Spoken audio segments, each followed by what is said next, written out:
To the podium. We should be back every single Monday from 10 p.m. to midnight as we preview and review and everything out of motorsport on the local scene, African scene, as well as on the international scene on this 18th of November 2024. Only hoping that everything has shifted away from the last time we did run this show. As usual, to our cousin Mfuna Mabiro, Vito was the Catonda to Musabat to second area. Why be big way, never chaffing you of better suit Save. I tell me to compare that some of to living over better. The podium on Fufa TV. Neku 102.1 for farmers and the Fufa Media Services, Yusuf Wango Sangano, Fufa Complex, plot 879. Albert Cook Road, so in the Quenachaga of Wango Langan, Fufa TV 102.1 for farmers, surely. Ojako Kwasaganya, Fufa Complex, plot 879, Albert Cook Road, Monday to Friday, Sawa Sat Pakasa, Minimum Saturday, Sawa Sat Pakasam, and surely Chow Wanchita Kumpel for TV, Neku 102.1 for farm video Wangabita, Kobe, Victoria. My dad is in Baganda Bagamba, Tunda Yodesa. Ya mazawa mangu so ya kubanga abantu business maso surely for TV 102.1 got you covered when I was in across the entire country. The program and I've really had a very good week past week from the last time we did run the show last week. Wadi wano surely Meron Sambane Edson Munjereza, who is a record time national two-wheel drive champion 3 times. We had the number of deliberations regarding the Club Mandalay Championship as well as the Autocross Championship, and I've gotten a very good lot of feedback regarding that discussion. Hopefully, I've positions as a decisions but food for thought for them. Not saying the knows it was but at least if they can put it to thought, probably sport is from one level to another. Okay, we have a lot regarding the world of motorsport is concerned. Mr. HERBERT HATANGA from Kenya. We'll definitely talk to him in the course of this show. Tanzania wade last round yawe yaguna na yawangu Dwara and Deep Sing. Very only a seen Sabade Waku in Ali Katumba, Jordan Ali Katumba in the evening. Face to face, fresh from Arusha. Interaction with him, and I think you will definitely get him in the near future. Then Jan Duncan, he had a very good performance. Pick up here. We'll definitely talk about that rally in the course of this show. Over MX round 8. Wale Mitiana, so Yagado Championship, National Motocross Championship, 2024. A number of talking points, a number of deliberations to make. John Aliwano will definitely talk about that and more in the course of this program. But can say when we are going then over to away from the African scene. Yesterday over the final round of the World MotoGP Championship, yali no kubere Valencia. But because of the issues they were issues and Catalonia. So Barcelona. So yesterday about the solidarity race. At the same time, the Galo Championship year 2024, Peko Banyana and George Martin about the battling, but finally the championship was won by George Martin, and really it's a story to tell. Abaleko race, if you could see how emotional he was. the championship, we've been following it, and of course next year there's an increment of number of events. Not even in India, no, enough chance of hosting a MotoGP championship. But that and more will form today's program. Kale kansabe George ne Joe abelenga ababuzako. Then we pick it up from there, and I just on a sad, I think on a bad note. After you guys saying hello to our viewers and listeners. Batuuliza tuli basanyufu nnyo okubeera wano olunaku lwaleero nga twogera nammwe ku bikwataganya ne motorsport nga omukulu omulusi watera okugamba kiba kirungi bwe tufunye akadde ntujja ne tuteesa ku motorsport naye ate kirungi nnyo nti nammwe mubaayo ne mufuusa akadde ne mulaba ku bye tuteesaako osanga ne tuyiga okwo kiba kirungi nnyo all these aspects that ze bamuwuliddeko to be taken into consideration for the good of the sport.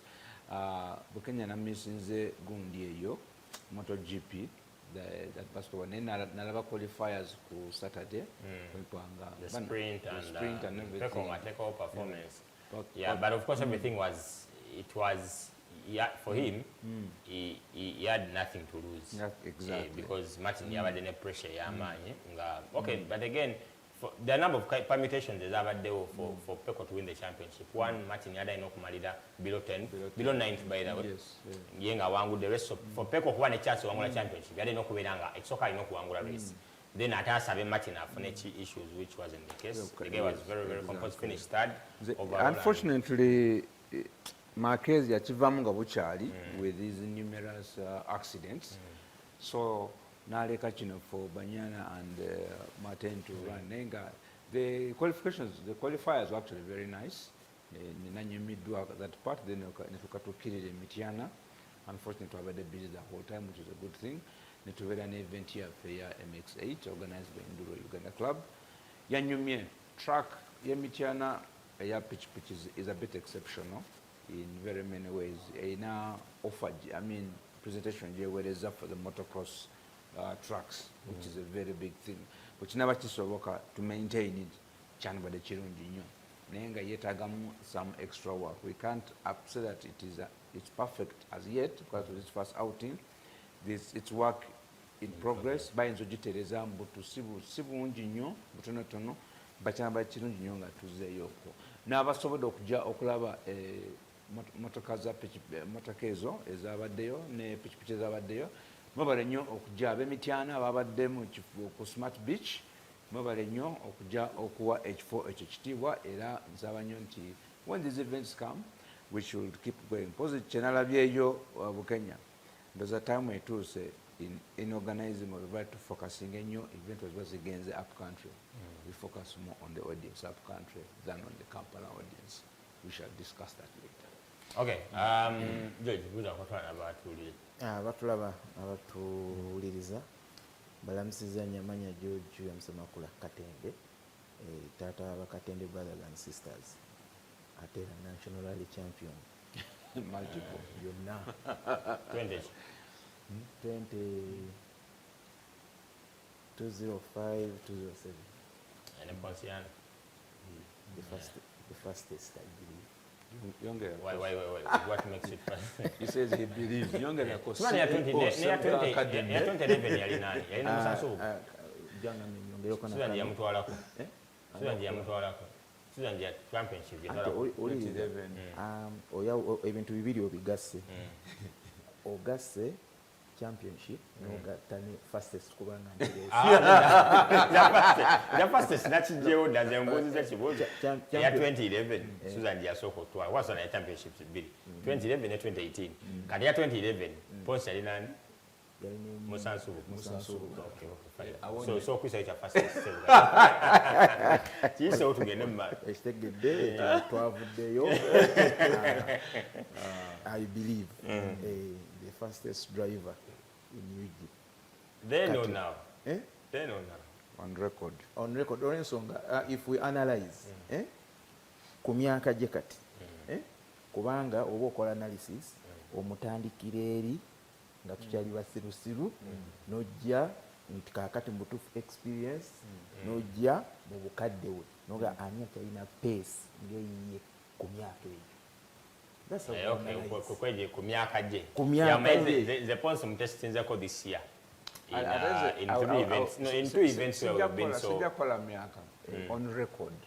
Kubanga naturally we progress. On record. Kasabanga esigaddewo nga tenagikwata. Which record is that? Here's the fastest speed on Ugandan record, 201 kph. Olomulala agina? 201 kph nedda 7. Olomulala agina? Tujja kwebuuza ku consultant wano. Ayinza okuba supplement nga kwekyo nga bamwadde. Nedda reaction eja. Okay, we'll talk more about that in the due course of this show. But on a bad note, Uganda Cranes lost against South Africa 2-0. Mandela National Stadium in Nambola on Friday, which was the 15th of November 2024. Nayenga, prior to that game, South Sudan and Congo had played earlier on Thursday. South Sudan never kuba Congo 3-2 wali ku Juba International Stadium. Uganda meaning before you even played South Africa, we had already qualified. So was guarantee ani battle ya Uganda and South battle ani atopinga group, that is group K. Watu wa Uganda ni South Africa. So Uganda again ogenda mu game ina 10 points, South Africa ngabaina 8, Sudan ngabaina 3, Congo ngabaina 4. Our neighbors, our East African members batch to South Sudan. So we went into this game not so much nenga twagala okufuna a result, but unfortunately we lost that one 2-0. We play against Congo tomorrow, and that's the Audifa TV. That's carried out. That's the final score 2-0. South Africa. First leg they were 2-2. We went and picked up a point from South Africa, but unfortunately return leg, but we had 2-0. So at the moment, South Africa is on top of the table? Yes, Katiba top in the table. Those are some of the teams that have qualified for Morocco 2025, Morocco, Burkina Faso, Cameroon, Algeria, DR Congo, Walisaba Sande, Zabre, Senegal, Egypt, Angola, Equatorial Guinea.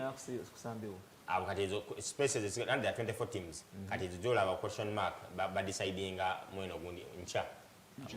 where this window we're going to comment. But you're gonna having been Idiom Presidency, South Africa, Tunisia, Nigeria, Zimbabwe, Zambia, Mali, Comoros, Katwale Sario Slots and Alanya is yet to be decided. Next game, Yanakuancha at 5 p.m. That is at local time in Congo. It is 5 p.m. Near Kampala. The Jakuba Sawim, the number Jakuba Fufa TV, Nekwana 2.1 Fufa Farmer. Producer Sotra statement here, Coach Sebastian, Coach here, Paul Put, the officials, the referee for the Egypt, references of the Rwanda, Songate match commissioner of the Burundi. That game will be tomorrow at 7 p.m. So supporting your Cranes, and let's hope they can pick up. That's a statement from Coach Paul Putagamba. Dear fans, I know that you're hurting after the result of our match against South Africa last evening. Of course, that came a bit earlier. We did not give you the result expected of us, but please stay behind the Uganda Cranes team like you have always done. I have delivered a message to my players to know about your feelings, and they should be able to react positively in our final group game against Congo. We react like the Uganda Cranes on the pitch next Tuesday. Keep with us on this journey. Paul Put, Uganda Cranes head coach. His statement, Yajikola after the game against South Africa. That's a traveling squad. Mavudemo initially Mali Sambabiri Musamvu.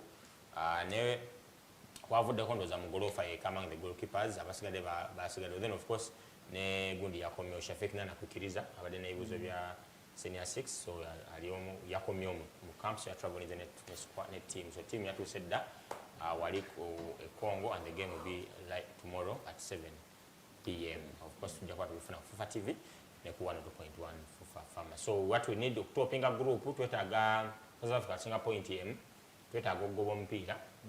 South Africa ejakuwe samba at the same time. Again, Akwezanya Congo. Again, Akwezanya South Sudan. At the same time. Yes. So we need games at the same time. We definitely you have to play them at the same time so that.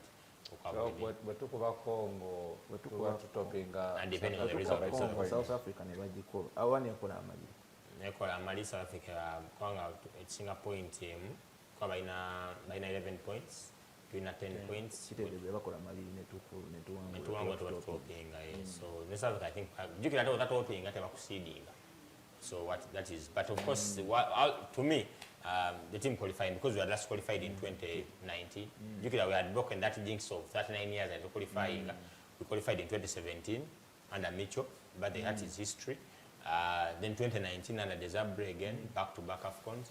So twadde tulina competition that we so Tuesday after 2025. So to me, going second in a group, and I think it's a plus. Something interesting you've mentioned that we at least to qualify is there.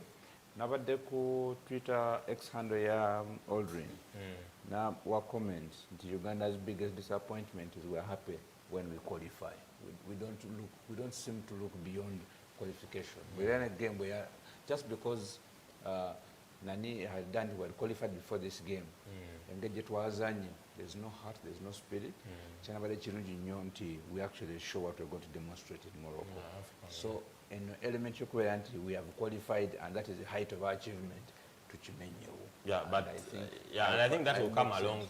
The more competitions you play in, the more games, the more everything you play. I think that's when you come to that level.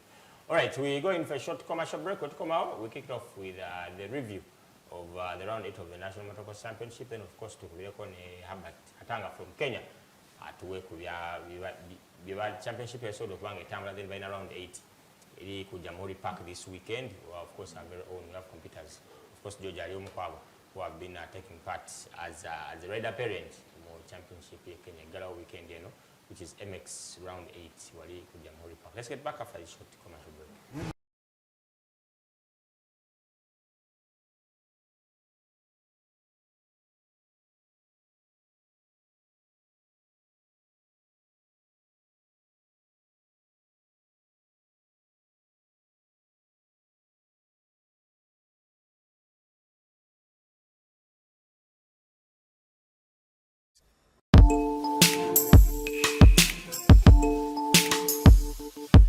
You are watching Fufa TV, the home of Ugandan sport.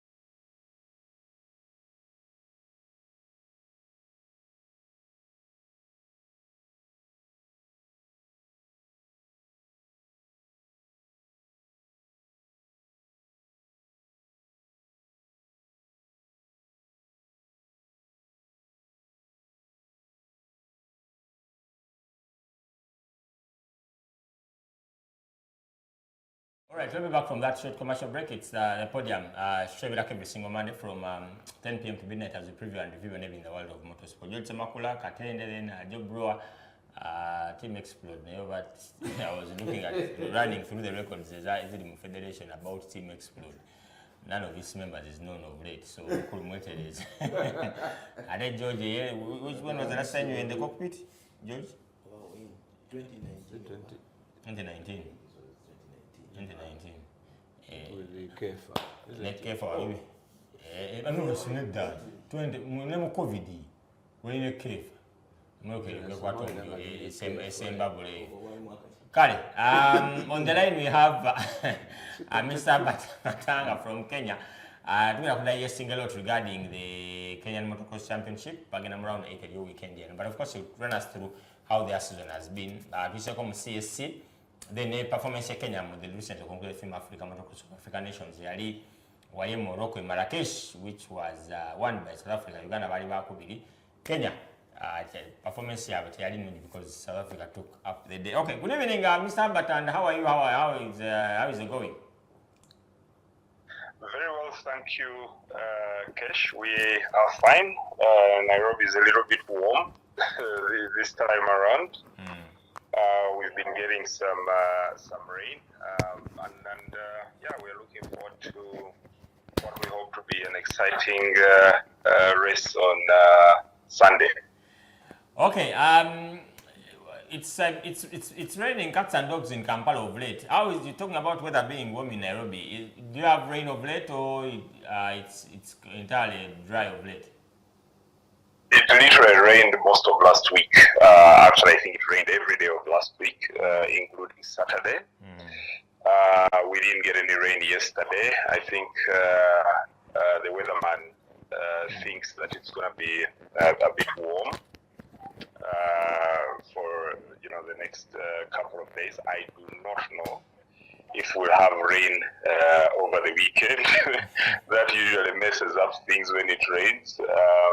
But again, it creates for some good racing excitement, because you just never know the wild card that shows up that day. Okay, you're live on FUFA TV as well as on 102.1 for FM. Thank you for finding time to join us on this day to bring us up to speed with all the latest in the world of motocross in Kenya. First things first, maybe you can give given the fact that we're hosting you for the very first time, you can give our dear viewers and listeners a brief your background in motorsport in a nutshell. Okay, great. No, thank you so much for hosting me. I appreciate the time, and obviously I think there is a big bond between Uganda and Kenya. Personally, I have never participated in the racing in racing as a racer, but my children do participate in the race, and it's an event or a sport that I've actually found to be exciting, very good for the character development of the kids. But also, just a little bit about myself is that I'm actually from Uganda, but I am based in Nairobi, and naturally I have to behave well for my host. So we race for Kenya most of the time. I have two riders, my son Dylan and my daughter Kiara are riding in 50cc, and Dylan is riding in 65. Our history with the sport has been about 6 years now, starting from Pee-wee all the way to 65 where we are now, and hopefully soon we shall be riding 85 with Dylan, and Kiara moving on to 65. Okay, then you're in leadership. Then your role in leadership.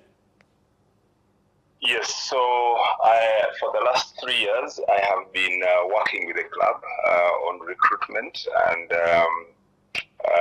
marketing. As you know, our sport here has not been as populated as Uganda. Our numbers have suffered a little bit. We're going through a bit of a cycle where we actually don't have many riders in the bigger classes from 125 upwards. So we normally have a challenge raising numbers in those categories. But we've seen some very good numbers in the younger categories in Pee-wee, that is 50 junior, and we see some good numbers in the 50cc and the 65cc as well. So going forward, we expect to have a very competitive 85cc class next year, because we'll have a number of riders moving up to that level, and we'll also have a number of riders graduating from 50cc to 65, and we also have a number of riders moving from Pee-wee up to 50cc. So in the next few years, we should see a better distribution across the sport. Part of the reason Uganda has dominated the last season is because, or the last few seasons, is purely because of numbers. Uganda always has better numbers than Kenya. And yes, of course, some very good riders, we must acknowledge that. But I think Kenya has also not shown with the few numbers we have. We have also been able to put up a significant challenge where we can.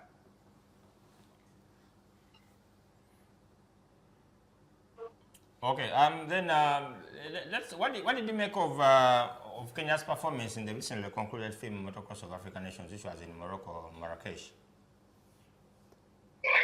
Yeah, it was an interesting experience. We were ready. Of course, we had a few riders, again, fewer riders compared to most of the other teams. But our 65, we had 6 riders. We had our one white beep, and we were very bullish about our chances of doing very well.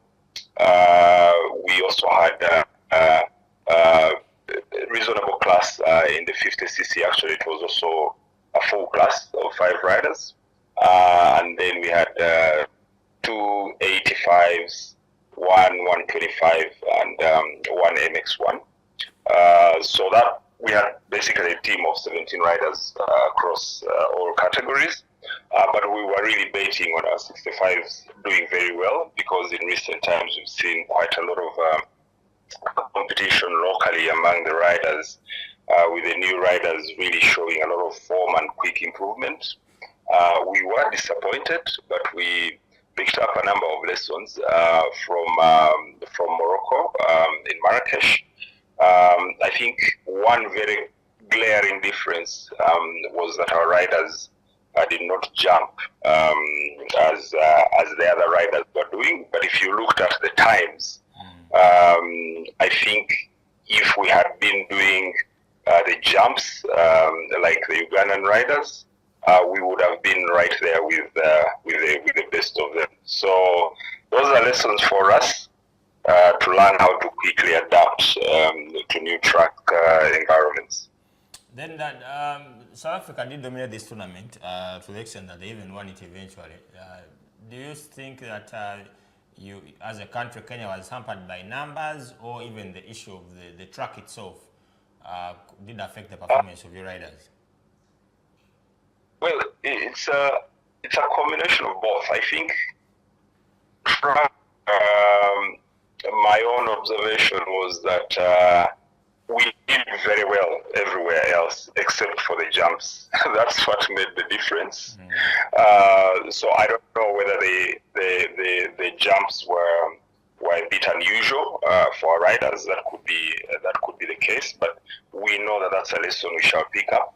And yes, if we had the numbers across the various categories, I think we would have performed fairly well in terms of the overall country ranking. Okay, I'm with 2 colleagues here. One is called Joe Brewer, and the other one is called George Semakula. You must be, I was talking to George in the course of the day, and he told me you speak very, very fluent Luganda.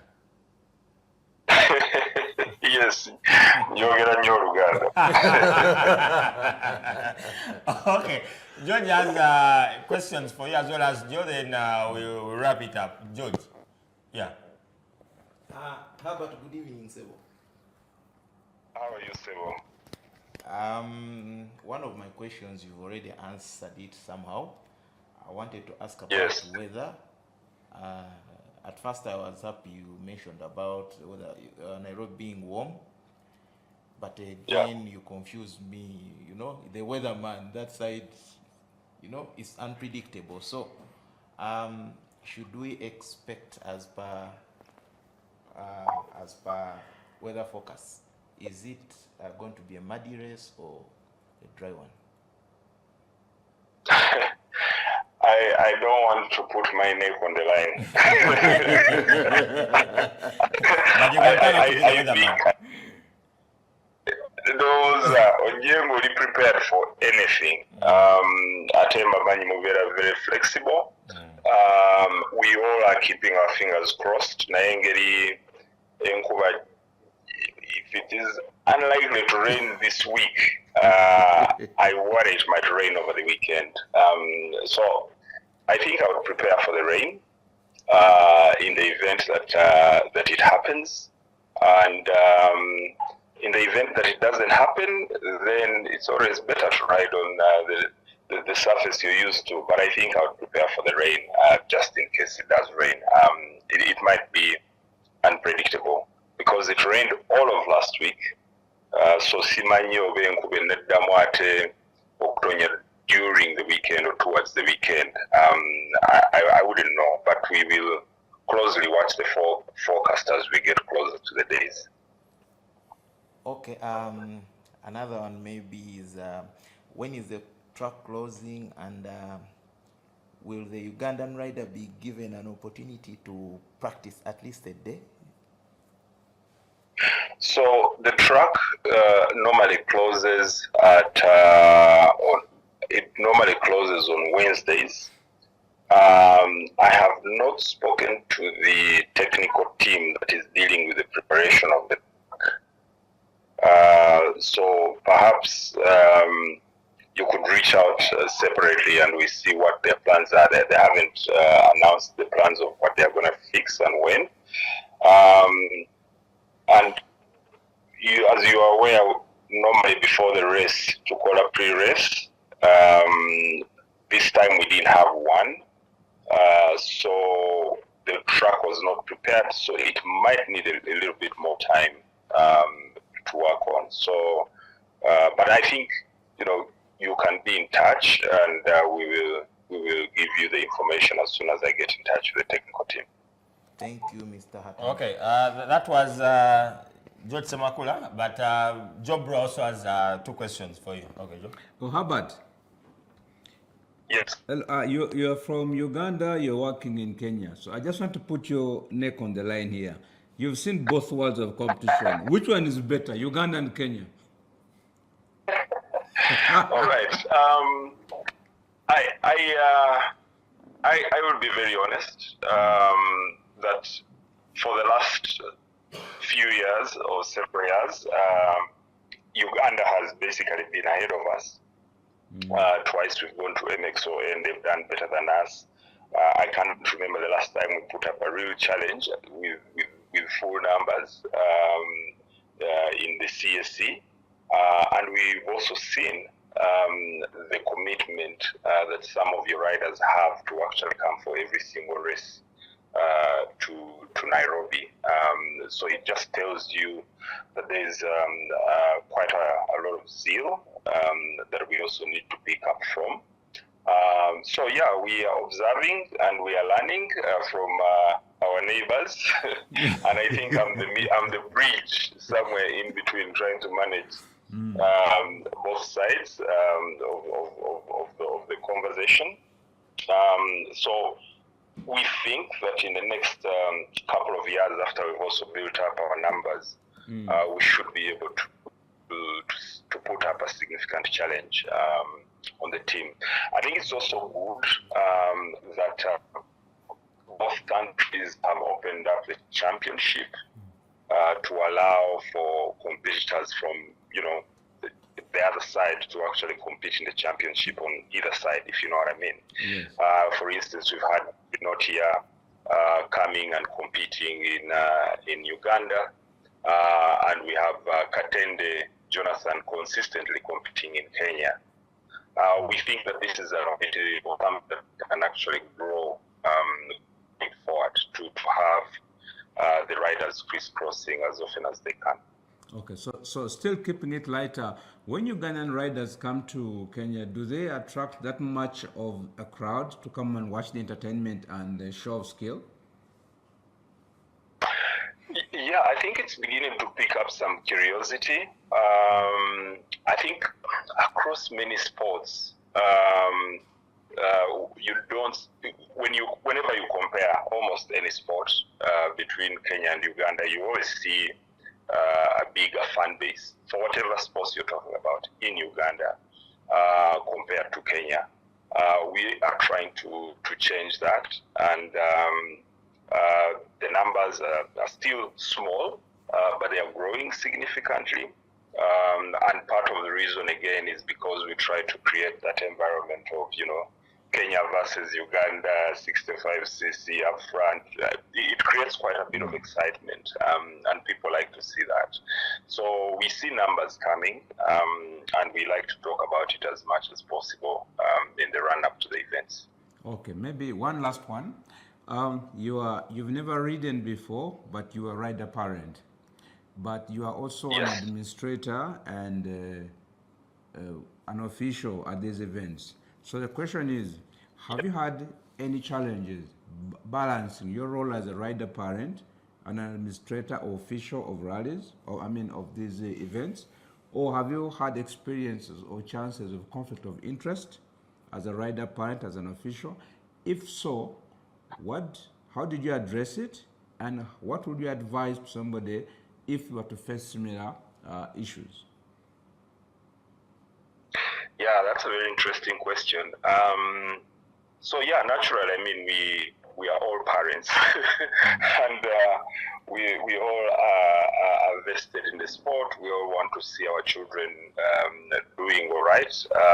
But I think one way to avoid this conflict of interest is, not to engage in any sort of activity where you have a challenge. Maybe your rider is involved in something, and then at the same time you're the one dealing with it. I think wherever we are working, we have deputies. You're a COC, for example, but you have a deputy or somebody working with you.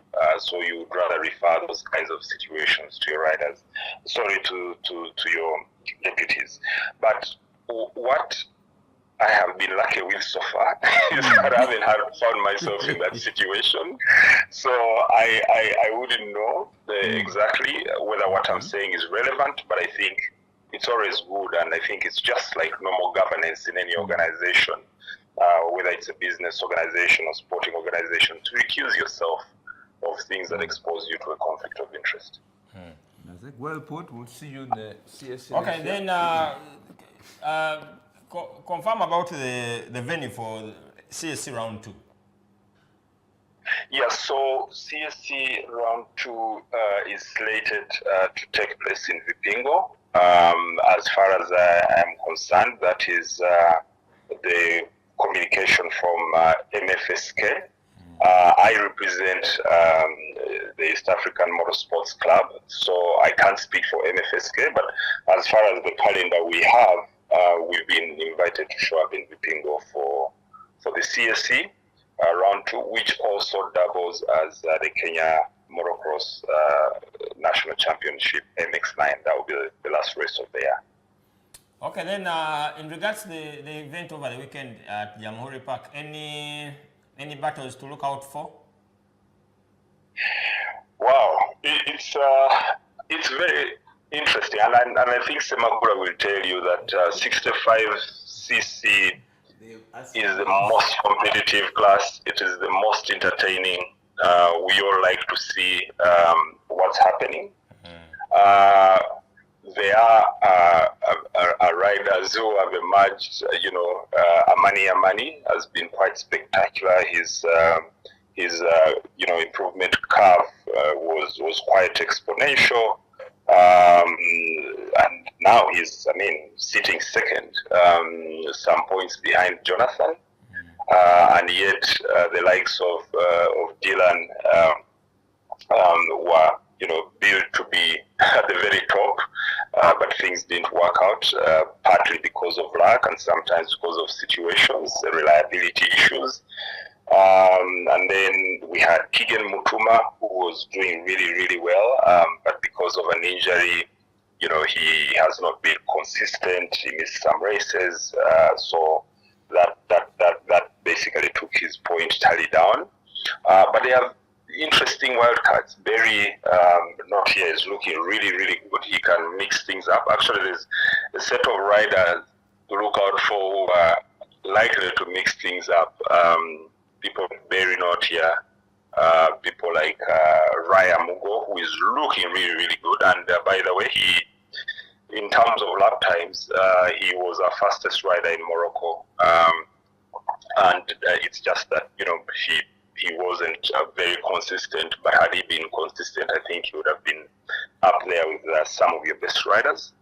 And then we have people like Thuku, well, not consistently available training, but Thuku is one of those riders, if you find yourself behind him, you'll be in real trouble. So I see an exciting race that will have that has the potential of showing us yet another new rider taking the mantle on the day, and it could be anyone. Okay, Herbert, thank you very much for joining us, and we'll definitely talk to you after that will be next Monday, and so that you can help us review the event, how everything will have unfolded. But my parting shots, do you mind if you said anything to the Ugandan audience this side in Uganda? Akatalekeka. Webale tuwagira maybe eno ejja kuba experience gye njagala okusharingako. So twajja Uganda, I think it was CSC 2021 or 2020? 2021. And omutabani yali avuga first hit. I think Katendo jukira pichi yamenyeka Katende natuwa frame. Era abaana ne spending the whole night about fixing a pichi so that it's reliable for the next day. So enkeera ne tugenda okuracinga omwana nga leadinga bulungi nnyo era wali tewali twasobola muwangula mu kibinja ekyo.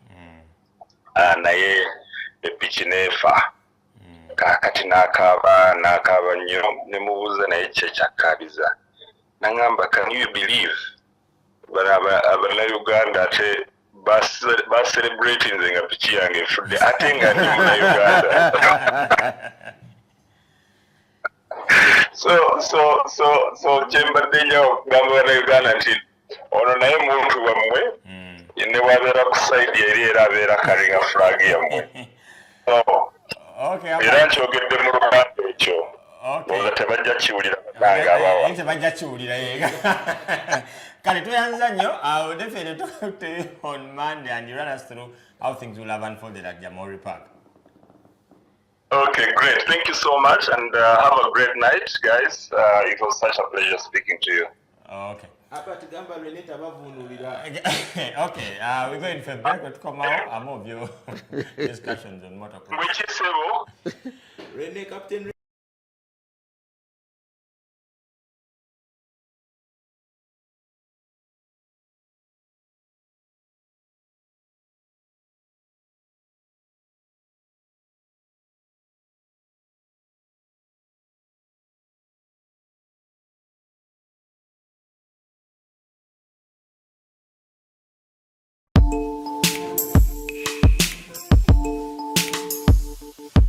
You are watching Fufa TV, the home of Ugandan sport.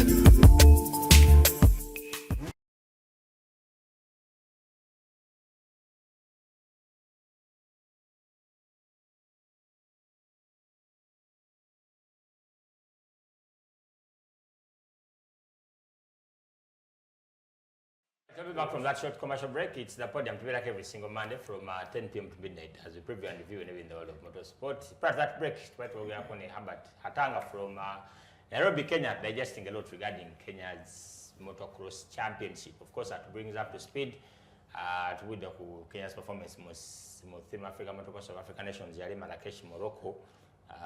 George, I get okay. We've talked about by the that event. China no cancel Musedel. Nenga atuwa engage yali ku ground yatuwa a lot of things lessons nga gundisa yoko HERBERT is preparations number having because the was so much supplementary regs event here so you can have 5 riders but your best 2 you are scoring more points so in say but of course, Julia here to work in that dimension line of South Africa. Tiboba no nyanyo what you call cream de la cream. Yeah, it's not entirely about numbers because Okubana Abanji is not really the but does not necessarily mean performance. You get the point, yes. Like you're supposed to be guided by that regulation. Out of 5 selected on the team, 2 score out of 5. So you twist. Like if 2, for instance, if we are in a team and Joe, you get a better position. Let's say in the next one and you be second, then I be third, and Kenya is now in the top 5. They'll take our points in that heat. Okay. Then in the second heat, if Kenya is second, and then Aaron Insamba is 4th, and us are nowhere in the top 5, they will take Kenya's and so same applies for third heat. So meaning if the budget is low, you just now have to say I'm taking my 2 best riders and 1 sub you consider that third rider as a sub, yet that rider can also score. Just in case of that injury. Yeah, exactly. Oh, he's slow, he goes down, he penetrates and so that the country scores. So that's how it can help. So it does guaranteeing yes, a take on a guiding. You might be having say 5 riders on Nanga Balungi, Naira still only two score. Yeah, that's what South Africa does. Until eleta cream de la cream wayo 2. For instance, this time round, it didn't bring its cream de la cream. Naye roll anti somehow, gezako kunyiga mapesa onovuga wano and still they made it. Yeah, so olaba Uganda okugenda Morocco essuubi lyali lingi nti we expected a win. Much as era olaba nti twali bakubiri we celebrated newe twandwadde bokusatu we would still celebrate, but I looked at that chance as the best chance to try to win okuba nti no we win. Then nekirala, if you're a team manager and so byenda je tulina okulaba okuyigirako, if you're a team manager you balance your team like South Africa did. How, like in this case, our fastest rider we had was Stav Holland. Fenat Chumanyi is the fastest rider, so he can take on any African rider ku continent one, because even if it's MX1, even if it's MX2, okay. Yes, but now let's look at it this way. He won MX2 in the previous year, okay? South Africa. Elevating him to MX1 even gives him more ranks, okay? So we all know in South Africa, you race in MX2 and MX1. The very riders who race in MX2 are the ones that do what? Do race in MX1. Yeah, and if you go back, if you're a manager, you have to revisit results. Okay, South Africa among the people that when Stav races in MX2, at times he also goes and races in MX1, Natawangula yo, but he's say fourth, let's assume, about the fourth. And then you look at those 3 riders, are they coming? No, they are not on Team South Africa. Meaning, Stav, womuteka mu MX1, and then if you looked also the times of the Moroccan guy, still Stav times were better. So you place Stav in MX1, okay, and then you have chances of getting that title, and then you get Fortune Sentamu in MX2. Why MX2? Because Fortune, South Africa did not send riders in MX2, okay? And Fortune has also raced in South Africa. So South Africa not bringing riders in MX2, okay? You say, okay, now Fortune stands a chance if he takes on the Moroccans, okay? So MX2. Instead of now okuleta Stav muchi MX2. So you know you're most likely to get a championship waguru nemuchi nemu MX2. So twandwadde ba champion already chi babiri NO1C. Of course, cut 85, our best bagenda kale gift agenda, but I still think nti gift would have done better 1 to 5. Why? You see, when you add just to that bigger bike, settings change. Though people for a trainer we can see, but ordinary people bo balaba tendency that omwana wabanga vuga 1 to 5. If you're riding a bigger bike, walk up pichi awansi those are yosuka, which is not the case. Remember, ogenda kupikia wagulu. 1 is powerful, so buli kimu okikugondera.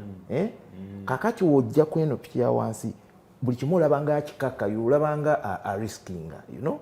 So settings zichuka, oniyo oluusi olwokuba nti already the rider is faster. Kati wajira mu bano n'abanga yabasinga, you think nti yet he's going to compete other riders ababadde bongo omwana ate them 65 najja ku 85 nga progressing he can do better kubanga eno bike abaji getting used ate go obogezako ku downgrading. We had it. I remember we even seated where Joe today. The time we had that this after theme that man. Then after then we had feedback from the government. Okay, George places a very good submission on the table about how we select our riders for such events. We hosted the same event on 2022, where Gift was African champion. Yeah, he was riding 85. 85. He wasn't in 85 years. 2023, African champion in Stavoland, South Africa. The question is, have we tried to have it previously to get that kind of, because that comes along with analysis and data. South Africa is its top 3. Let me elevate staff from MX2. The ultimate opportunity in this case, I push staff on MX1. You get what I'm saying? Have we had this discussion before? Okay, now just 2 years. 22, 23 watch 22 ne 23.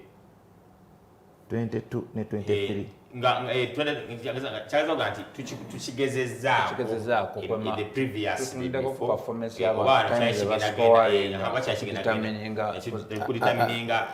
because we had 35 riders for abagende Morocco.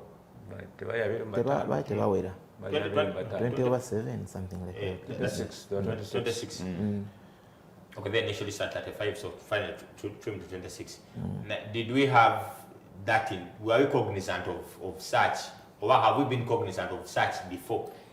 Yes. Now, you see, it depends on the event. Every event is approached differently. When you're sending a team to South Africa, now you know that South Africa is better than us, and we are going to South Africa. Okay. By the way, even if the event was in, say, Zimbabwe or Zambia, let me give you an example. In 2018, MXYN was in Zambia. Okay, South Africa won. Yes, the hosts were Zambia. The hosts were third. Then we went to Zimbabwe in 2019. Still South Africa won. Why? Because it's nearer, so it sends all its cream de la cream, including ereta cream. Nti olwokuba nti wali Zambia ne Zimbabwe kumpi. Kakati kusala busazi. Kati ereta cream wayo inaina nemuleta wali. Nti ereta bagenda okuscoringa batano ne baleta ne white bib. Kwa white bib ascoringa points. Oyo abaze kuvuga bibye naye wabawangula abira champion. Okitegeera. Kakati wemba mututwala timu ya Uganda wansi. Musoka ne mugamba emikisa gyo kuba South African. Taba nominated mu bana abatano. Taba mu timu. Naye asokuwangula individual title. Bulungi nnyo. Okitegeera. Kakati bwekityo kyobera nti bo benyini basoka ne balonda timu abatano nga balungi. Okusinza ku standings zaabwe. Kati ate mu standing ne balyoka baleta abana babavugira mu Europe nga baagala kujja kuvuga bakkirizibwa. Kati ne bajja na white bib nga basinga n'abali ku timu okola ki? Okudduka. Okitegeera. Kati wa white bib singa awangula afuna obubonero bwe. Naye bwe balaba nti aba white bib bawangula ate balemesezza tiimu. Era baddayo eri nga waayo musooke mugiremu emuti. Naye bagenoka nga tekiba affecting no tebakyusa. Bagamba mukwate mwakiri tiimu ku tiimu yaffe tuswalinga obubonero. Okitegeera. Kubanga obubonero bakuwa tiimu bakuwa omuvuzi bw'ofunye so si. So si nti white bib awangudde n'olwekyo ye engeri gy'atali ku tiimu tebamuwa ow'okubiri afuna abiri. Si bwe kiri white bib aba atutte abiri that hit. So if South Africa aba wakubiri atwala 17 kitegeeza ensi bw'eba egenda okukola ki kirina engeri kiba affecting naye bwe batunulamu nga balaba tufunye 17 naye era ffe nazzeeko 15 is a South Africa wabula atutta abiri wa white bib it's okay. So simanyi wawo munfunye kankubuuze oli wabanga avuga white bib nga yasinga mu hit esooka oyinza omuzaamu hit eyokubiri nga agenda kuswalinga abasigayo tiimu baba ginometa mwagiwa nayo nti bano be bagenda okukola ki okulonda. Kakati kiba kizibu kyevanga nti no race gy'ogendako yekuwa strategy engeri gy'olina okukola ki okulonda tiimu n'abavuzi b'olina n'omanya nti okay wadde abavuzi wange balungi naye no tiimu tetujja gikola ki gisobola lwaki. One, kabenge MXN eri Zambia oba eri Zimbabwe manya South Africa ine emikisa mingi okuwangula kubanga etusuulamu n'abavugira wa ku professional Europe biki ne bajja ne bavuga white bib ne bakyankalanya nti ne South Africa nayo bange badde ina abakambwe era white bib zima ne ziddawo wakati before another country. Bakigenda abafiriza obubonero obwo kakati n'obanga also joma nti okay tusooke tulwanire ekyokubiri kati osanga mugenda kulwana ne Zimbabwe kandi Zimbabwe olina okugistadinga yaweereza bavuzi ki n'obanoonyako era obanoonya obasanga onyigamu erinnya nti Victors Nkupa biki era emukuleetera races in Europe akola n'omulaba statistics zeeno ono tajja kuba mwangu wano mu class eno tuyinza obutakola ki naye kati ebintu bwe bityo ffe wano ositwate tubigenda mutotagwa okuba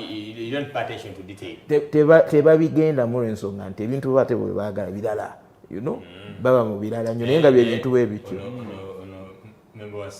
very good ekyo sinokyogerako kati ensonga bwe zityo tezikyajja mu sisi singa zaali zijja anze ebyo ebintu byempisaawo naye kati tiimu Morocco ffe tetwabirabako mu sisi. From a technical point of view nga wagambye bwemba mulonda team those are the basics parameters olina okugoberera wano avuga time ki aperforming atya acomparing atya ne bagenda okuvuganya nabo nokola elements ezo naye waliwo a unit oba omuntu ate okubeera kati nga anoonya those elements. So from my point of view team kati gyetulinawo eyandibadde nga technical eyandibadde CC but they're not part of the management of the national team.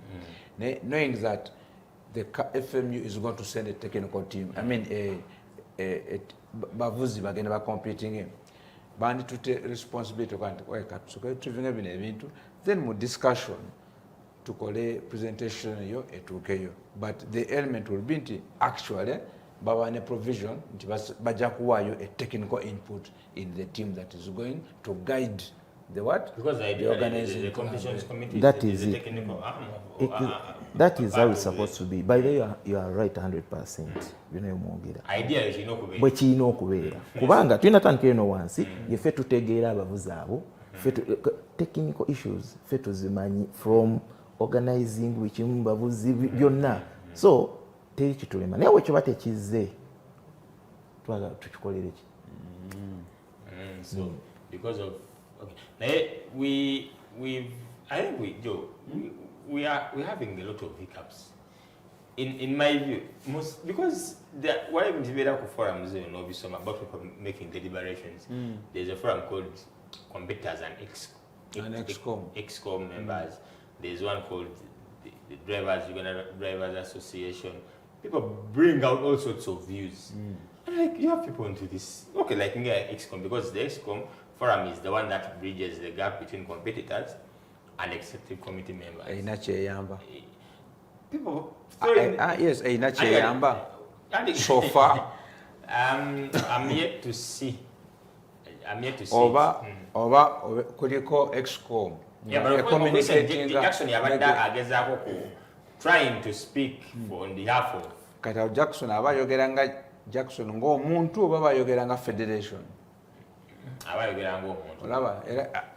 Your answer is enough. Sure, it is not clear. You see where I'm saying it is not.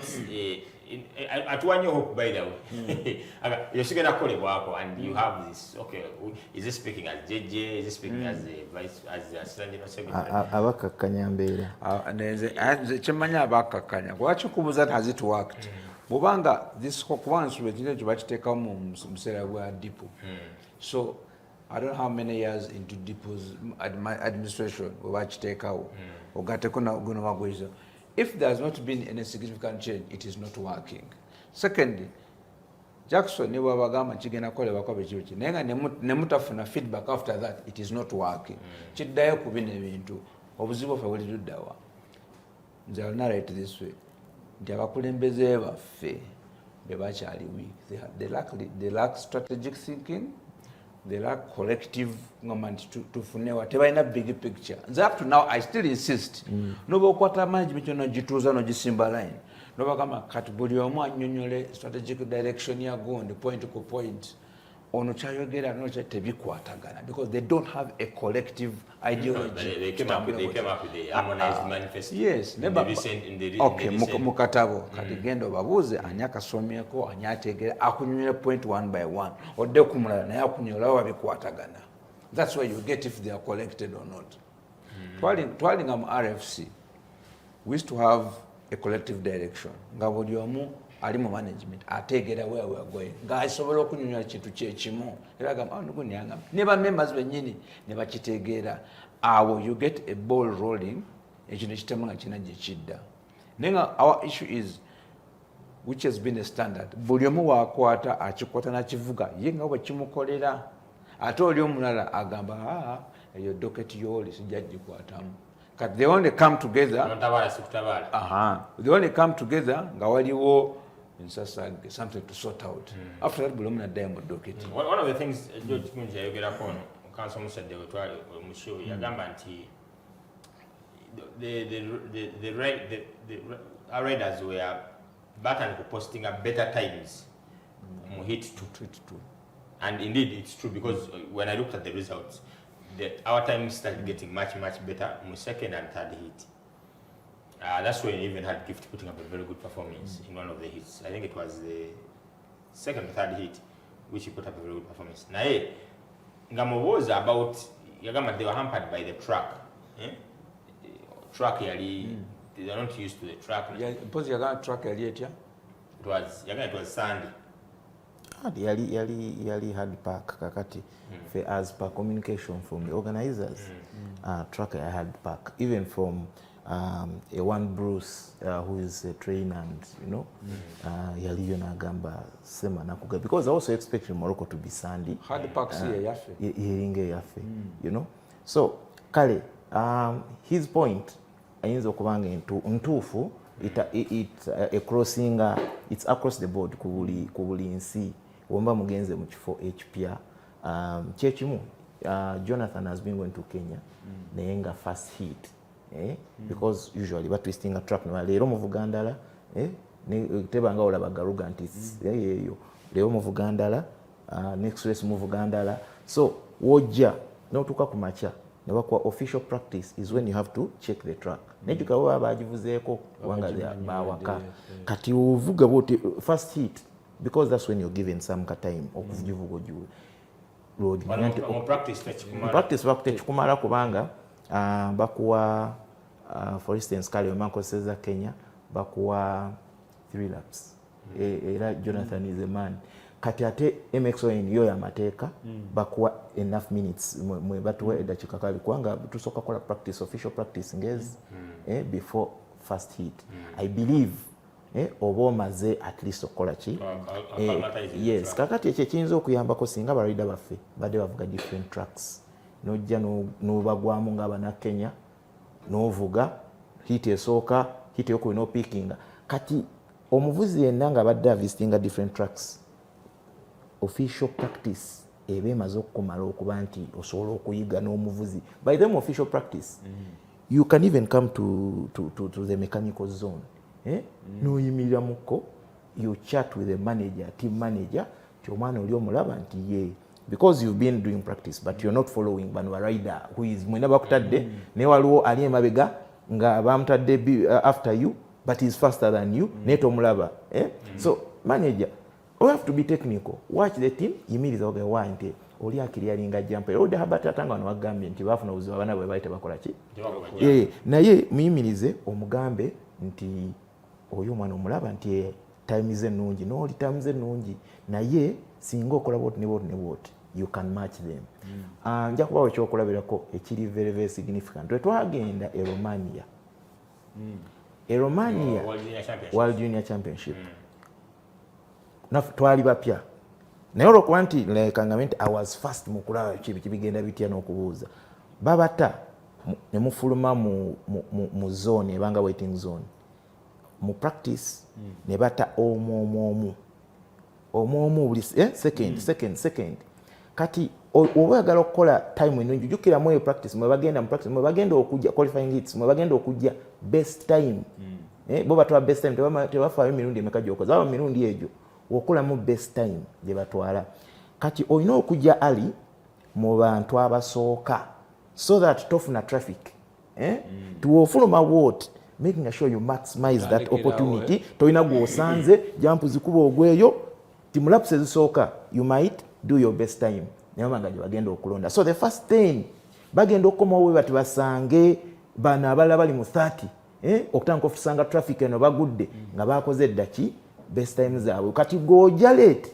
mu zone it's going to affect you ekyo kimu bakitegeeza mu practice walina okwanguwa mu kutuuka mu zone kati yangu ebaga nti nno ku saa 7:00 gundi ejja kuba etandika 7:10 jangu wakiri olindire wali kubanga first come first serve bagenda kusooka kuyita abo wojja era bagateri kuyisa nga bwojja bwosanze ki bwobirawo kati ne bagamba awo naasooke nedda kubanga mwina mujja nga muli ku level ki buli omu yasinze its best kati wojja basooka abo bakola ki yes kakati nze nagenda nembuuza na mwana muto mu South Africa yeyali omuddugavu ngaffe nemuuza lwaki oze ali wano nangamba you see when they release us tugendagenda nga teri traffic we try to do our times by the time wetusanga abana abagudde abalisira bakoze eki nga twakoze that time and indeed ngokyera kituufu ningenda nenkola ki nengamba wayi mwangu twajja naye ng'olwedde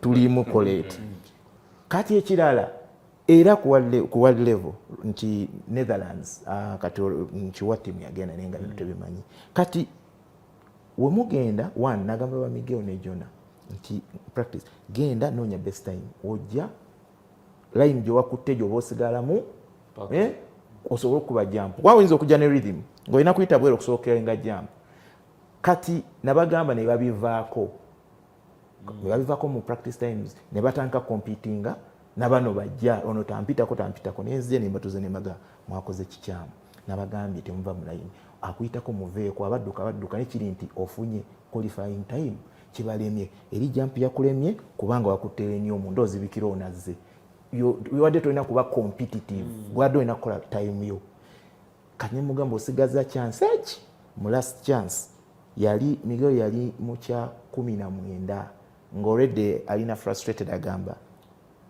last chance bagenda twalako abavuzi bameka bana ndi mu kya 19 so oba tolina na hope yes kati nemutuza ku lupapula kati nnyo nemutuza ku lupapula nemugamba olaba okuva ku omu paka kuggwe seconds mukaaga zezibaawula sabasigadde bali mu microseconds so singa okola wali bwoti notakyusa nekyenagenda wali bwoti second na wali second weyaddayo kye yakola yagwamu ekigo but he finished fifth newabawo abawanika protest tiwali ababuuse yellow flag ne bajjamu babiri abawandiise bali mu kyamukaaga nayingira batijjukira protest okuyitawo olina kuba nga oli awo tosobola kuba wa 10 n'oyitawo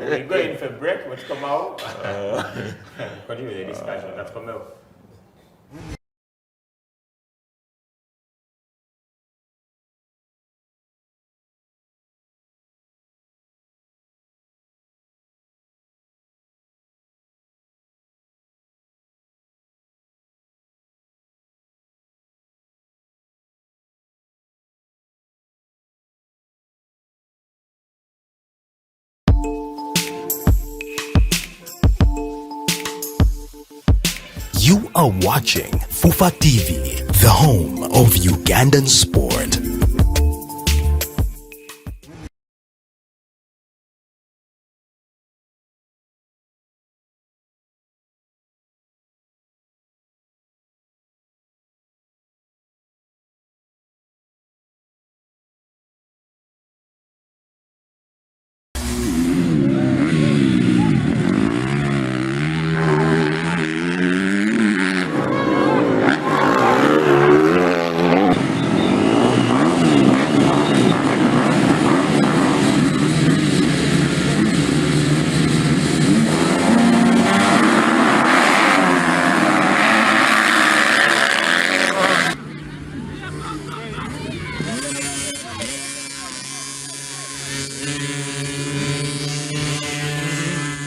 Alright, so we're back from that short commercial break. It's a Podium like every single Monday from 10 p.m. to midnight. We're in the world of motorsport. Mbaga chigana kwa Africa.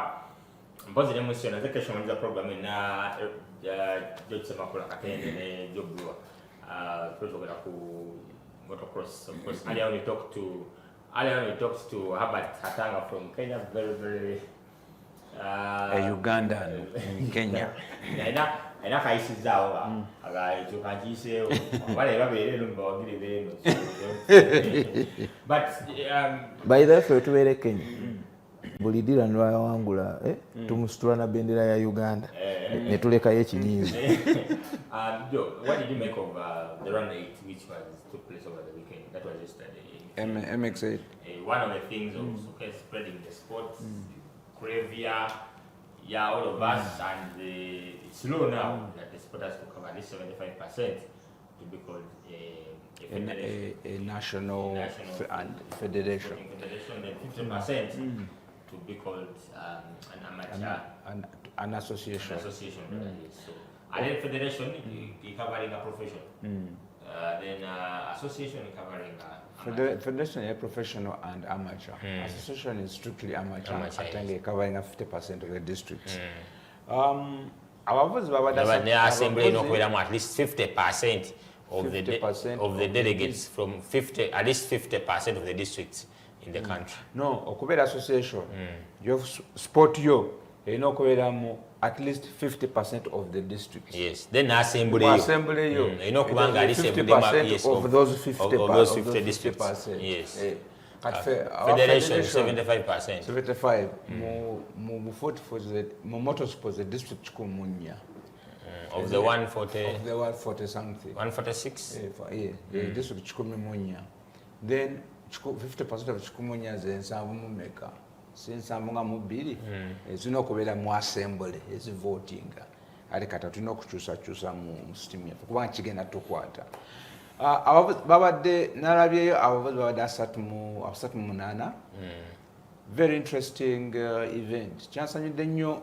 I didn't expect nti nyinza okusangayo track outside Kampala efaanana bwetyo. Era yansanyudde nnyo nendaba nga nti it's a very positive lwakuba nti erinamu shortcomings nti mulimu areas embadde nsuubira nti eyinza okubeera nga ndibadde stretchingamuko eyinza okuteerezebwamu njitula nga work in progress. Nanyini track eyo Smart Beach yainvestinze nnyo mu motorsport, investinga mu track eyo era nawuliddeko nti akyayina plans okuteerezaawo kiba kyetaagisa kati for its first outing it was a very good show. Nekirala neya design ze safety taping and programming yayo yabadde nnungi nnyo kubanga side emu wabadde motoka z'empaka side nga wayo pichipichi nga bafan bali mu belt yemu ng'okyuka n'otunula eno nolaba pichipichi. Emotoka bwezikyuka okubawo kubi U-turn n'oddeeyo omuntu oyo ali wano kati mwamisema kubanga kwa design ze gundi eyo it was a very brilliant idea and very very good. So singa bakwebuuzaako nnyo moving forward on such things. It was very nice. Track ebulamu okuteerezaamu akatonotono naye it is something that can be sorted okugaziwa okufuna maybe up to 30 gates pose n'okugistretching certain area. Waliwo jump zenabadde ndaba nga mu start when people are still close mulimu danger naye wamala okwestretchinga a few minutes later bamutama okwestretchinga. Our competition waliwo bebeeranga eri very on the hammer but tunabeera ne track eringa bwere but tunabeera ne competition ng'eri very tight tujja kutandika okufuna injuries ku track. So to prevent that abakoze track eyo ne bateknepo nga Semakula bawadezeeko ku track eyo ne mulaba those elements ne muzistretchinga mu katono ne mufuna kubanga nanyini yo is willing to stretch it. Event yo yenyini yabadde very colorful in its own way. As usual, our shortcoming is tetukuma budde regs zigamba tutandika saawa 2 n'ebintu byatandisa mukaaga for one reason or the other neera kiba kitegeeza nti ne rest bamugi reducinze which is a disadvantage to the riders moving forward. But riders baffe abasinga bali unfit, very unfit, balina okyekolako. For example, mukwano gwange Sharifa Katete waliwo yatuuse nga she is now 1 minute 10 seconds slower per lap. Lap times nga genza slowing natuuka nomulaba nga avuga yekka kuba akimanyi maybe because there was nobody she was competing with. Nekiba kitegeeza nti from a technical point of view aba affect na performance ye. Waliwo bwe nalabye gift nga yetwala ne Jerome Mubiru mu MX85 MX125 that's 85 gift 125 yabadde yetwala nani Hashim Serada. I think it was the third hit. Hash was leading for a very good time. Gift again, nagezako mukuba bi block pass ne bigan Gift nagwa kakachi nalega nagenda. Then because of that and Gift pride jaina namugoba so to put pressure on Gift to perform na push na namukwata olwakute Hashim namuyisa Hashim olwagudde mulundi gumu because of that pressure nachita, which is very unfortunate. Yataddeko kachiba kitegeeza ati mwemba mugenze for national competition omuntu ngoyo costs you kubanga giving up mangu. Nenga on the whole it was a very colorful day. It was a very colorful. So you're speaking to the CC. CC technical management team. The CC one is between motocross. They need to look at such things when it comes to making decisions. Naturally, katinga track eyo gitekamu investment eyo. It will be nice okubera nti sisi wenwa muntu I don't know how venues are awarded. It should have more than one event a year to give it more value, and then also spread out the to them the norm. Whether it's going to be a decree nenga tugende keyo banamitiana abaze mu bungi we batyo ngate nategedde konti advertised abadde yamanyi nnyo kyamba ekyo most of events are because twalanga up country kati ngezo nga tutagetinga abantu abeeyo tukirange nnyo. That's how motorsport will grow. Just because to have the mitianda does not mean that motorsport mitiana jali, no. It just means to have the nakasawa. Okuteka ye mitiana motorsport nga tuina footprint katugame ku smart beach tunaeka office karali of some sort.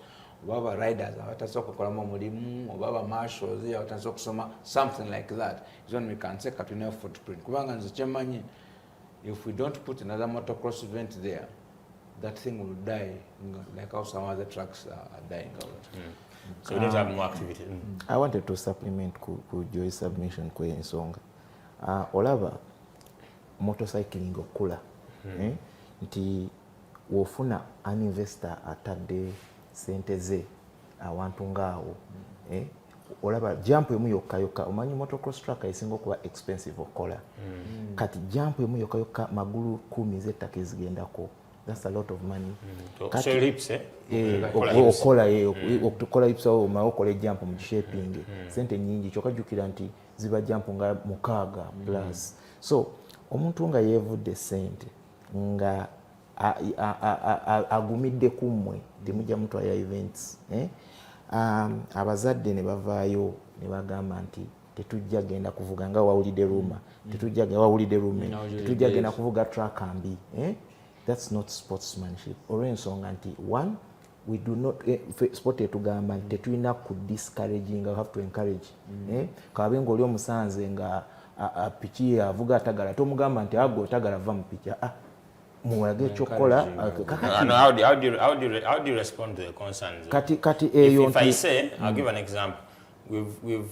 I'll give it from the riding side. We've had stages before. And we say this stage is impassable. So koleke eyo nga tonagenda mu rally. Track ya pichi eyinza okuba nga tetuukiridde. Naye you improve it with time. How do you address a parent or a rider akufudde na gamba or a competitor gamba track sinungi? How do you it's not competitor agamba ekyo is not discouraging. Or kind of just raising a fact. It's just raising. It's not a fact. It's just a concern because the way you see things may not be the way you see them. May not be the way you see them. Fe, twagendayo inspection. Twalabanga track ina yule mtu gamba tujja tereza naye wale bintu byotasobola kukola in the shortest time.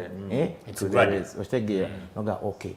Ninga tubiraba nti going forward strategy achuka edde wano wet ne weti kwange notekkirizo. Naye kati kusooke tukole ki?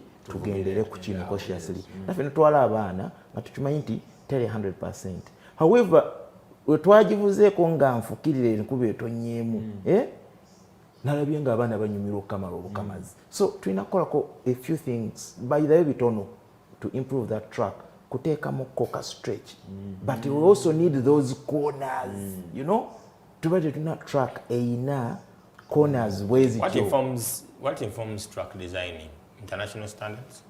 Of course, bajagana yo jakusanga muzadde nga gamba nti tractor ku standard nenga tamanyi standards za Okay, what your parent about defining at a standard? How did obo kimubuuziza defining nga nabalayini nze went nenga nsooka ombulire standard track otegeeza ki kati okujjawo katenge kajje ngenda okwogerako ku bimu nti ebeera etya naye ayinza okuba nga takola ki kwanze mbamanyi bangi nnyo naye ngaokuba gundi ayogedde gundi abataddemu ekigu tetugenda that's why nze benawuliddeko tebazze because we had discourage obutajja kinga don't discourage kubanga omuntu ono aba abataddemu abainvestinzemu aba motorsport ate mu disappoint. And the question is, George, do officials, with due respect to them, abagenda inspecting a track season, do they conform to the are they cognizant of what is defined as an international standard? Because Constantine doesn't know it. What I've heard is track here massacre. People have raised issues about it. And the issue is what would inform the actual approach to it? It's everything. Our sport everything has been politicized. Everything has been politicized. Because nation identity, there's a remedy to it. Then someone does. Let me Kali, can pay example start very very fast. One, omwana omuto waziri Oma, with consultation from parents, technical people. Yagenda na designing na lete ekintu busika tugamba okay kino kijja kwa bwe kinewiti he went ahead otegera now where can you advise ne tujja nto akati wano chusa o neda kino kichuso otegera nakola track okay kati fe because of politics gwe tuyina owanga be wakito nti track we batekoleddwa jo kubanga jo wejja akola track eyo tuyina muka white skin complex akonti omuzungu ayina okukola yet it's a matter of reading okitegere read the rules bakugamba start inokuwa ne gets 40 okay but if you have 30 tekigana kubanga ne riders tetutera kuba na 40 okay but as the numbers grow ne gets omanyo jazongerako that's one two nomati okuva ku start to the first corner enakuwa between 50 to 100 okitegere okuba nti waliwo ekkoona nekkoona bagamba terina kuba hairpin terina kuba 90 degrees okitegeera kati these are things you read ne bagamba ku jump okay in fact katsoke ku obugazi ekkubo lina kuba 6 meters yes lina kuba 6 kati goyisa muno okola 7 no problem okitegeera as long as 6 yes kasobola ntokoze 5 take off zino kwanga ziri sharp zisobola okustraki pitch wabula erija erandinga walina okuwanga wali wide wolandinga boat like 8 no susam so that was the nyingi jolandinga walichi so it's a matter of reading no muntu oli no mga kolano what to pimeno naye omungambo oli nagata kusanga omuga jangu ombulire kiba kitya agato nobwenzo okanga tebe then standard track inakuwa tabletop simeka no teziri can I design a track nga tena tabletop no also by the way, so we design a tabletop is not it's not a must. It's not a mandatory. Mandatory, tabletop. And then, especially the Wangamba, which that means when Bamba put tabletop, no one knows distance here, basically. Because I'll give an example of a track from the start gate, right, Waguru, then Kawansi, then left. Katinjaku was at the distance from that, or Katinga tabletop. Kati. Olane oba katugeze nga tetunana genda mbitabo wokola tabletop nga mpamvu taina yo standards listen of course fetwina ze twebe South Africa nga bazita simanyi bazituma n'amanyi olw'obuwanvu okay wokola tabletop nga mpamvu meaning oyina pitch zobo zikoledde okitegeera togenda kola tabletop nga mpamvu ng'ogiwadde nkaga mu 5 era definitely ejja kujja. However, tewagamba ina jimalayo nayo tojimalayo as a trainer si buli jump to no jimalayo ntoso jimalayo pitch yo amanyi go tegasobola kumalayo jump so you learn chovola banti olwa bakola nti no ya 50cc track nena abayisaako era ku yabakulu ka section 50 teri yejja ne malayo jump ne zina tebu jump ezikola ki nenkaga mutano ejja kujanga ina jump jetamalayo ne 85 so jump jokola esinzira ne ku distance nti okoze no jump naye ngoma nti rhythm ono jazze nayo ngo otadde into consideration pitch mekazo ogikoledde okuva ku 65 eno jump bajja gikuba okuva ku eno bajja gikuba era nayo briefing obaga nti bane be cautious 65-50 about that jump tekola ki naye nga waliwo nekiteetagisa nga nawoba okoze otya 50 tesobola kuwa jump wa 65 neyegimalayo so era bajja kujja bagikwe kungulu however make sure it's safe kulanding kungulu kwa bakola ki so that people we're not well versed with what informs an international standard track.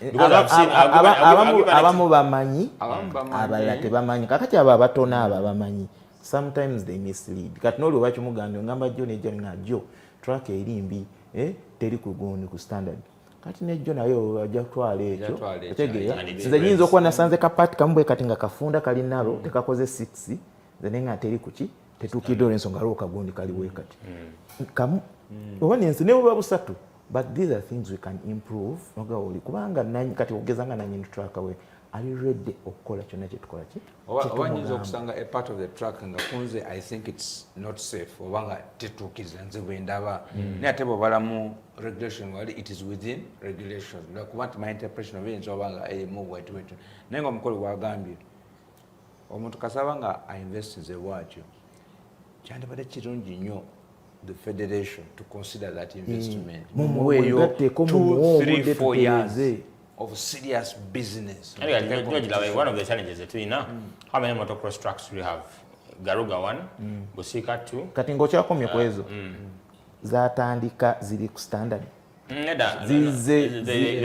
Over time. Because not about the international events one, you've had guys coming to redesign. Exactly what is it to so oina Garuga, oina Busika, oina Kalisizo, oina Chakaigo, oina Kati, oina that one. So you have 5 tracks. There is also Kasanje. Kasanje. Nti weri wogenda nojjako ebisubi n'ebititi ebiri Kasanje mwavuga emirundi emeka. Twavugayo omulundi gumu. Okay, you have 6 tracks. Now you have 8 events. There's another one coming up in Gulu. Is it Lira? Yeah. So you have 8 events, but you have 6 tracks, 5 tracks. 6, 5 tracks. So how do you spread it? You say, are you going to have Mitiana should have more than one event in a year? I would advise. I would think so, yes. Yeah. Then how do you spread? Are you going to increase the number of events? This is the way it should work. So can okata national. No making sure until buli club olina okumanya tekera tikakati southern ejatwala Kalisizo. Okay. UMX enzo ganja twala Busika. Okay. Smoke ejatwala Garuga. Okay. Enduro negamba nze nina bamaka abiri njatwala Footpoto n'Emitiana. Okay, kireza nti noga nti ezo 8 events national. Okay, those are nationals. Now to make these tracks busy, buli club ino kuba ne club events. Club events that one say regional events. Tukakati fenga aba Southern Motor Club rider, namwe emikwana abagala tuvugirako tuyinayo events 3. Championship ya regional fenga be Masaka. Okay, negwe owa smoke ngolimuza smoke eri best wa Mwakiso. If you come, we invite you. You ride for us as a guest. However, olwekuba naffe twaga kusostowaza abaana abafa bewaka na Masaka betuli recruitinze points z'abazaaba abali ka championship ka region. Which is okay. So that track eyo esigalanga eri more than one activity. So every track kubanga we initiate. The one thing you've not tapped into is the border championship. Because previously been different Busika after the main race. One of the things we had initiated that. Unfortunately, that was the previous management. Of course, money government zichuka bingi nye bikola ki.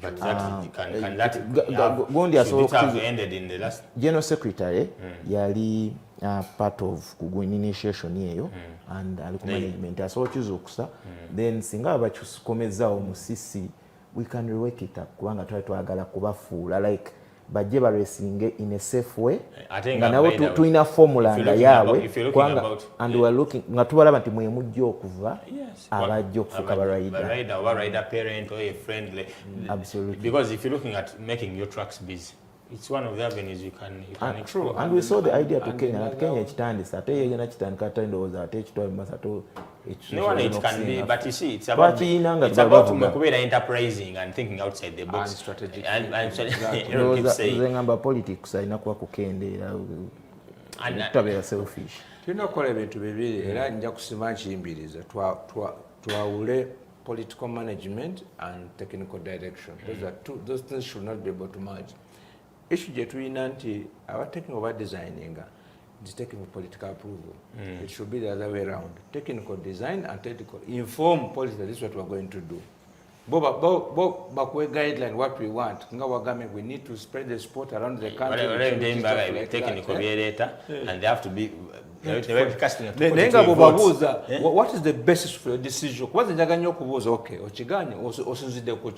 if you don't give me a viable reason, I lose respect for you and if you can't give me a good reason, what the reason why it's like that? I don't know. That's our problem is. I'll be firm. You put it to a vote. CC at the moment is not active. Why? Due to political issues. Eziriwo. Bangambako n'okungamba nti waliwo omukulu omu gwe baleeta intermediate ng'ensonga za CC ya motocross byakomawo. Nakati naffe tubirinze bipendinga. Naye ng'omuntu ali compliant. Anyway, that's all we've had for you guys. We'll definitely get back next week in the world of motorsport. George, weekend Kenya. Kenya to nga wide HATANGA nti track basu jigala ku Wednesday. We want to request requesting to let us at least never to 3 hours of practice katono rest ku track. Just when you intend to travel? Tomorrow evening, latest Wednesday. Reason being, Jonathan is doing exams. Okay. So I know so can I call. Someone is this 8th round. I know our competition rounds you make. Jonathan. Ewa. Kenya. Zona. 8. You are leading. And you cannot lead. That's the most competitive category in Kenya, and he's leading it. So just talk missing a motor so akubanti so zonas vuze, and he's leading the table. Missing does he lose the championship properly? This is the second last because they are CSC. Yeah, but now they are the most crucial round. Katesawe no. Why? What makes it crucial? Kubanga, we have to go and make sure we perform. Yeah, sorry to say, na ye round jensubira mu kale ne technical bit nti Jonathan namala era mugamba bukasa tutu nti namala just akuba omuntu block pass. Bayinza nogifuula knock. Kubanga wava wano nga alina obubonero CS ejja kuba nzibu okumuwangula. Reason being Abanakenya adavuga nabo n'abana Uganda avuga nabo. Tugenda kubeera egenda kubanga neutral ground. Nti nga olaba twadde Morocco Uganda yakubye Kenya. Why? Twadde ku neutral ground. So Ugandans bavuga tracks ezenjawulo. Bali babeera wali ku jamhuri. The moment they get out of their safe zone, comfort zone, they have issues. That is Morocco kwecho okulabirako their performance. Era bagambira tunga tetubuuka naye ngeze jamhuri bazibuuka. Okay, Uganda wegenda unekola ki? Kati Jonathan abawane abamaliriza bali abaleadinga. Kati wetugende vipingo because it's far.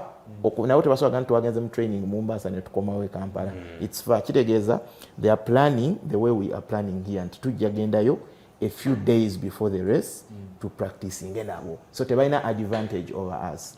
So MCSC. That means nti kati Jonathan abaina upper hand because wetu bakulaini bo bajja kwa ne pressure nta Isaac Mitimaze Ramadan Mubiraze Katari Jonathan chatagena kubana bo kubanga is been racing with this one and racing with this one, so aina advantage kuchi kati eno race na ube nyini nsuleba nga bali technical baba achabye danti the moment nga Jonathan atfunye ko 1 points yeah, it's a do or die. kati bakyo kati eno balina Which omufuulako. Ugandan is doing very well on the Kenyan National Championship? Which other Ugandan? Jonathan. Okay, Jerome went and did just one round and he was second. Abigail Katendo also went. Of course, technical issues, yagenda ku Podium was a second. Ariela yagenda na Podium. But bagenda feel but no babera on top, but doing one round just for fun. Jonathan yabadde consistent. I'd be talking about Shivaino Kubanga getting accustomed to competing in like Kenya outside Uganda to better their times. Kale George Joe Valenyo ero nabadde live ero na tukulamusizza nnyo. Paul Aaron yatwadde record. Yabisimulo bino bemwakoledde babisimulo bino bemwakola 236 yanasa Mutebi Masaka. Kati awo mbutuufu abanga yakola ezo. Tukirize. Kakansoke mbuuze.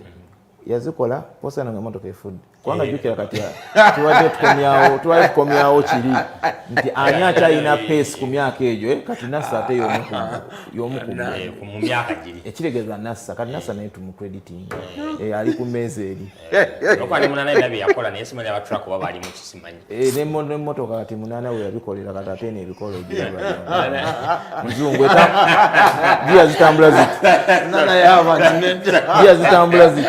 Okay, that's all you've had. Tujja kudda next week with all the latest in world of motorsport. F1 bagenda Texas, we'll definitely get back man probably in episode of Habitambula. Have a good night and God bless. Yeah.